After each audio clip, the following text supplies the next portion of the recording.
Situasi di dalam Iran semakin memanas dengan sangat cepat. Presiden Iran mengecam IRGC atas serangan terhadap UEA. Dia mengatakan bahwa dia bahkan tidak tahu tentang serangan itu. Dan sebagai tanggapan, sekarang Amerika Serikat memindahkan sejumlah besar peralatan dan persenjataan ke UEA. Kemungkinan sedang bersiap untuk memberikan respons. Dan di atas semua itu, sekarang terjadi ledakan di seluruh pantai Iran, khususnya di pantai yang berbatasan dengan Selat Hormuz. Jadi, mari kita bahas semua ini. Menurut Iran International, Presiden Peskazon dikabarkan sangat marah karena IRGC meluncurkan serangan rudal dan drone ke UEA tanpa sepengetahuan atau koordinasi pemerintah. Peskazon menyebut strategi meningkatkan ketegangan dengan negara tetangga Iran di Teluk sebagai tindakan gila dan memperingatkan kemungkinan konsekuensi tak dapat diubah. Ini adalah konfirmasi paling jelas sejauh ini bahwa IRGC beroperasi di luar kendali pemerintah Iran. Sekarang penting untuk disampaikan di sini bahwa kira-kira 1 minggu setelah perang dimulai, Presiden Iran sebenarnya secara terbuka meminta maaf kepada negara-negara tetangga di Teluk melalui video. Namun setelah itu, IRGC menekannya hingga ia mencabut permintaan maafnya. Tapi kami punya rekaman video permintaan maaf itu. Dia meminta maaf kepada semua orang. Pada dasarnya mengakui bahwa Iran tahu apa yang mereka lakukan itu salah. Tetapi mereka tidak melihat cara lain agar rezim bisa bertahan. Pada dasarnya, mereka melakukan serangan teroris. Mari lanjutkan laporan ini. Menteri Luar Negeri Aragachi bernegosiasi di Pakistan, sementara IRGC mengawasi kapal di Hormuz. Peskazon menyerukan diplomasi secara terbuka, sementara IRGC mengancam menenggelamkan kapal Amerikas. Kini, IRGC menyerang target Emirat, diduga tanpa memberitahu Presiden Iran. Jika IRGC terus bertindak secara sepihak, Iran akan terlibat dalam perang lagi, terlepas dari apa yang dikatakan para negosiator di meja perundingan. Dari sudut pandang IRGC, mereka merasa harus bertindak, bahkan seharusnya kemarin, karena mulai kehilangan kendali atas Selat Hormuz. Perusahaan pelayaran Maersk mengumumkan bahwa mereka telah melintasi Selat Hormuz dengan pengawalan Amerika tanpa gangguan. Ini terjadi karena Operasi Freedom, di mana Angkatan Laut Amerika Serikat membantu kapal-kapal yang terjebak di Teluk Persia keluar dari Selat Hormuz, menyeberang kembali ke perairan internasional dan melanjutkan perjalanan mereka kembali ke rumah. Beberapa kapal ini telah terjebak selama lebih dari 60 hari sekarang, lebih dari 2 bulan. Persediaan mereka mulai menipis, dan itulah sebabnya sesuatu harus dilakukan. Angkatan Laut AS Serikat juga mengonfirmasi bahwa 2 kapal perusak, USS Trunston dan USS Mason, berhasil melintasi Selat Hormuz kemarin di bawah tembakan berat. Kapal perusak yang didukung oleh pesawat tempur dan AF-64 diserang oleh rentetan serangan terus-menerus dari kapal kecil Iran, rudal, dan drone. Tebak apa? Angkatan Laut AS Serikat berhasil menyingkirkan kapal-kapal Iran. Saya akan tunjukkan maksudnya.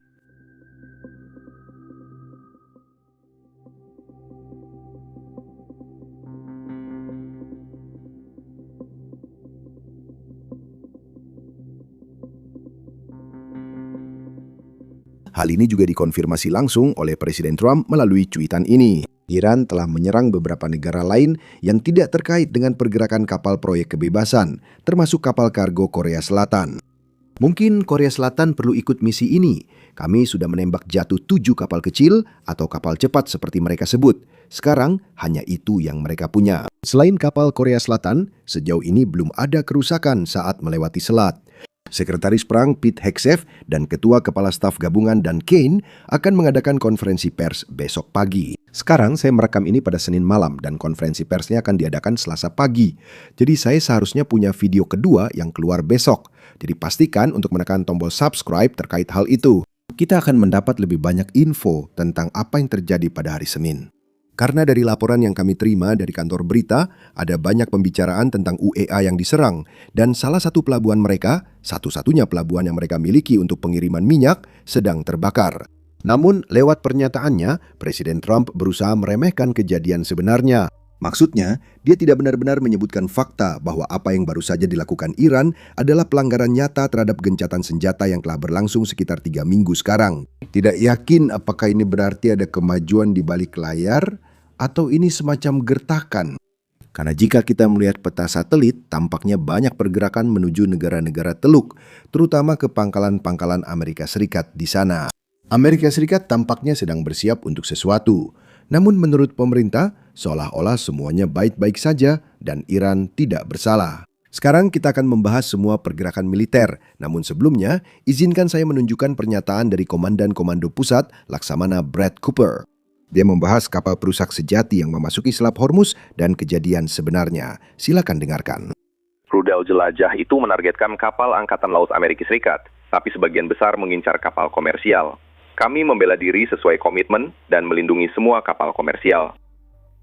Kami menghadapi serangan drone ke kapal komersial dan berhasil mempertahankannya sesuai komitmen kami.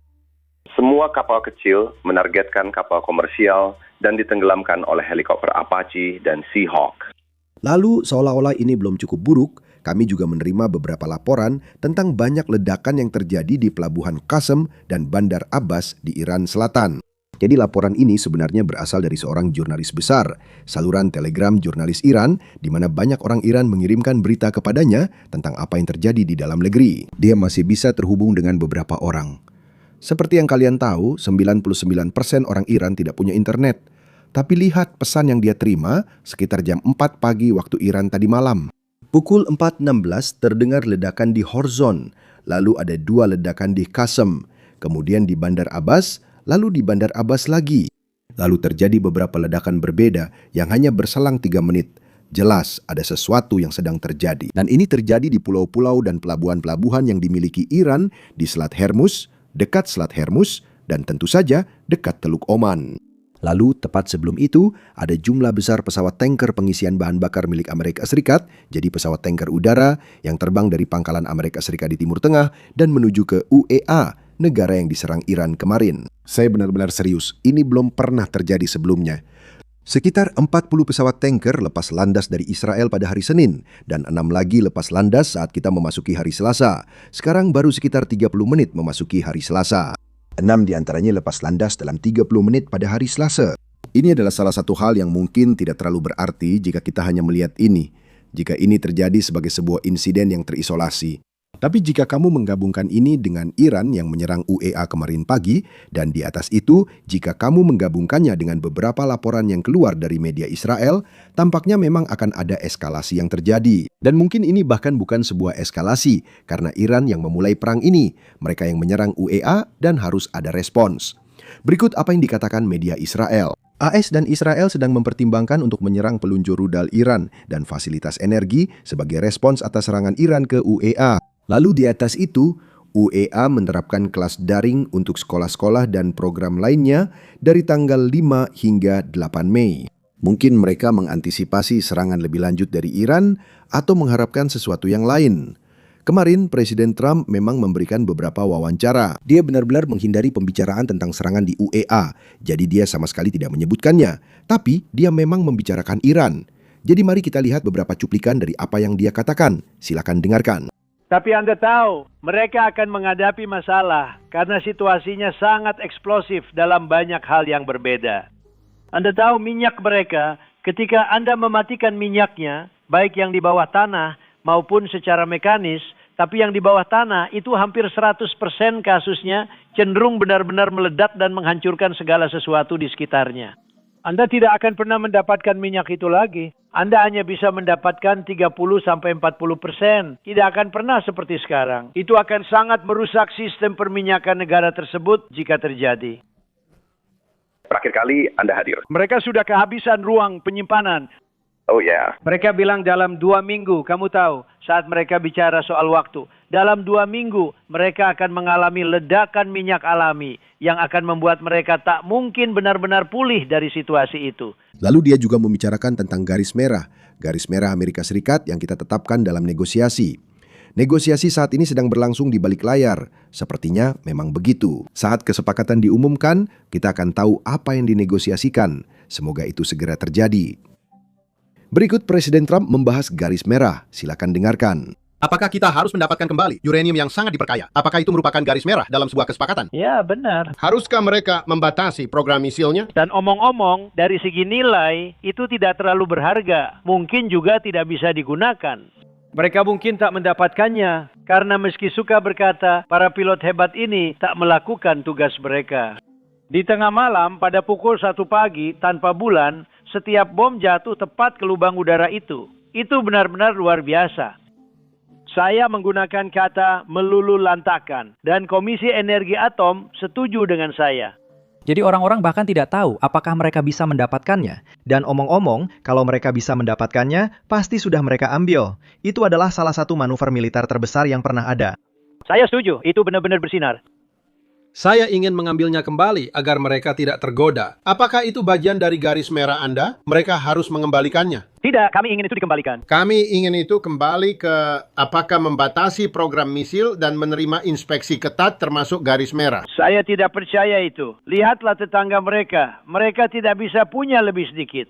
Mereka bertanya, bagaimana dengan yang lain? Begini, rudal itu berbahaya.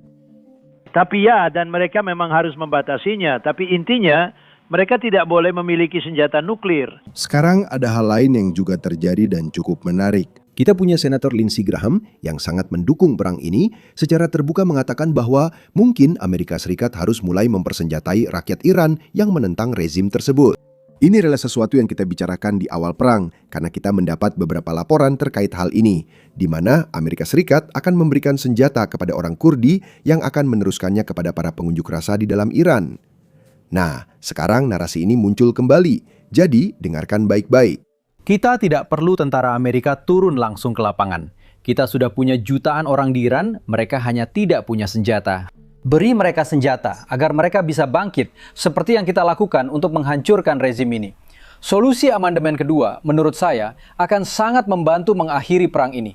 Presiden Trump ditanya soal ini saat wawancara dan berikut pernyataannya. Silakan dengarkan. Jadi dia kembali.